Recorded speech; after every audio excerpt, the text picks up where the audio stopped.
and girls. Today our I can statement is I can subtract when there is a 0 in the tens column. The last time we met, you were introduced to the expanded form method with the ungroup method with 200 as our total. Today we're going to change our total, and we're really going to focus on the ungroup first method using our base 10 pieces and our expanded form method to help us understand why we do what we do. First thing we're going to do is circle that sign. Tells our brain we're looking for a partner, not a total, so our answer has to be less than 107. Star in our ones column because we always start there. So here at my base 10, with my base 10 pieces on my place value chart, I have 1 100 because the digit 1 is in the hundreds column. I have 0 tens because the digit 0 is in the tens column, and I have 7 ones because the digit 7 is in the ones column. You know that saying that helps us, if we have more ones on top, there's no need to stop. If we have more ones on the floor, which we do, we have to go next door and we have to get 10 more. But when we go to the tens column, there isn't anything for Mr. 10 to give to us. So we know in place value world, Mr. 10 can go to Mr. 100. But Miss Ones is never going to go to Mr. 100 by herself. She's not allowed to skip over the tens column. So Mr. 10 goes next door. He does a knock, knock, knock. Mr. 10, do you have anything I can have? And he certainly does. There is one 100 block there. This 100 block is going to get moved here. When that moves there, there are 0 hundreds in that hundreds column. So we cross out that digit 1 in the hundreds column. It becomes a 0. This 100 becomes a 0. So what just happened? Mr. 10 gets this 100 block, and we know he does not like to store things in tens, or excuse me, in hundreds, so he ungroups this or breaks it apart, and he turns it into 10 tens, which still gives us 107, which is our original total. But we have to show that now using our numbers and our digits. So this 0 becomes 10. This 0 here, 10 tens is the same as 100. So all we did was move over that 100 from here to here in our expanded form method. Now I can go, Miss 1 still can't do 7 minus 9, so this is where she's still going to need help, and Mr. Tens is now going to give her this 10 stick. So how many tens does Mr. Tens have? He has 5 and 4. That makes 9. This 100 becomes 90. He gave 10 over here. So what is 10 plus 7? You're right if you said 17. 10 plus 7 is 17. Now I'm going to show that by taking this 10 stick, because Miss Ones does not store things in tens. She only stores them in the units of ones. And we're going to ungroup that into our 10 ones. So look, we now have 17. Here's 10.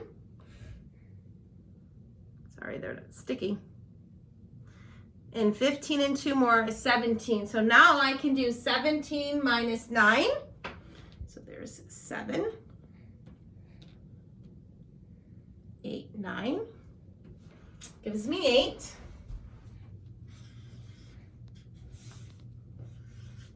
I have 90 minus 80, more on the top. I take away 80. There's 40, 50, 60, 70, 80. We have 110 remaining, which is 10, or 1 10 stick. We have 0 minus 0. It's nothing there. We're not taking anything away. So we have 10 and 8, gives us 18, which is what we have here. And if we check, we have 10, 15, 16, 17, 18. So that is one way that we can solve using 0 in the tens column, or when we have 0 in the tens column. This is the ungroup first method. This is that expanded form method. Let's try one more. I just need to set up my board for this. So 204.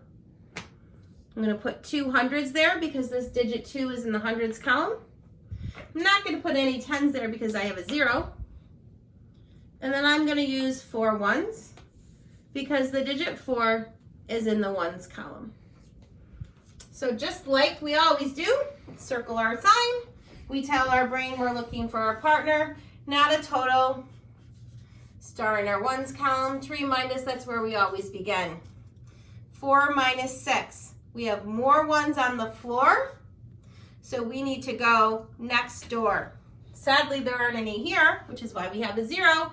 So now Mr. Tens is going to go next door to the hundreds column and say, may I have something? Of course. How many hundreds are left in that hundreds column? Just 1.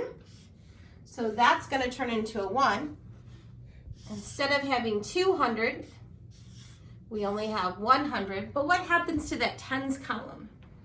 Well, when Mr. 10 gets that 100 block, we know that he does not store things in hundreds, that he ungroups them. He changes them into 10 tens. So that's exactly what Mr. 10 is going to do. So we have one 100 block. We have 10 tens, so I'm going to put a 10 here. We know that 10 tens is equal to or the same as 100. Unfortunately, we still haven't fixed our problem yet. We're still stuck with only 4 ones. So this is where Mr. Tens is now going to take a 10 stick and give it to Miss Ones. What just happened to our tens column now? If you said we only have 9 tens, you're correct. That means we have to show that by putting a 9 in that tens column. That means instead of having 100 there, we have 90. And now when Miss 1 gets this 10 stick, she's very glad to have it, but unfortunately she does not store them in that unit of tens. She ungroups them. So she's going to break that 10 stick apart. She's going to ungroup it. She's going to change it to 10 ones, and now she has 10 and 4. This 4 in the ones column becomes a 14. This 4 over here becomes a 14. So now we can subtract. I'm just going to steal a different color marker really quick. I want you to really see these columns here. Here's my ones column, my 14 ones, my 9 tens, and my 1 100. So now I can subtract 14, take away 6, 4, 5, 6. That gives us 5 and 3, which is 8. I have 90 minus 80. If I take away 80, I get 1 10 stick left, which is the same as 10. And now I have 200, or excuse me, not 200, I have 100. I'm not going to take anything away. There's not a digit here, so I still have 100 remaining in that column. So my answer, when I take 100 and I add 10 and I add 18, I get 118, and it checks. Now, if you didn't have these materials at home and you wanted to draw it out, you could using your pencil. So I might do 204. We're just going to do this one for today. So I'm going to draw 200s because that digit 2 is there. Unfortunately, I don't have any 10s, so I'm going to leave that blank. But I'm going to draw 4 ones. And I'm going to leave a little space here just to help me organize my work better. We couldn't do 4 minus 6. There wasn't anything here from our tens column to borrow. So Mr. Tens went to the hundreds column. Mr. Hundreds gave that 100 to Mr. 10. But Mr. 10 ungrouped it into the 10 tens. Still can't subtract because we haven't fixed the problem yet. So Mr. 10 gives this 10 stick to Miss Ones. So now she has that 14. Now he only has 90 or 9. And now we can subtract. So 14 minus 6 gives us 8. 9 minus 8 gives us 10. 100 minus nothing gives us 100. 100 plus 10 plus 8, same equation that we have up there at the top, is 118. So our answer checks. Friends, keep in mind that we've learned many different methods to subtract. This is using that expanded form method. This is the ungroup first method, and this is that proof drawing. I know you don't have these materials at home, but I know you have a pencil and paper that you can use to help you solve if you get stuck. Remember your saying, if you have more on the floor, you have to go next door to get 10 more. But make sure that you never skip over that tens column if you're Miss One's trying to borrow from Miss Tens. If Mr. Tens doesn't have any, Mr. 10 has to go and borrow for you. And that's where Mr. 100 will give it to Mr. 10, and then Mr. 10 will loan something to Miss Ones. Keep practicing your subtraction at home. We will see you soon.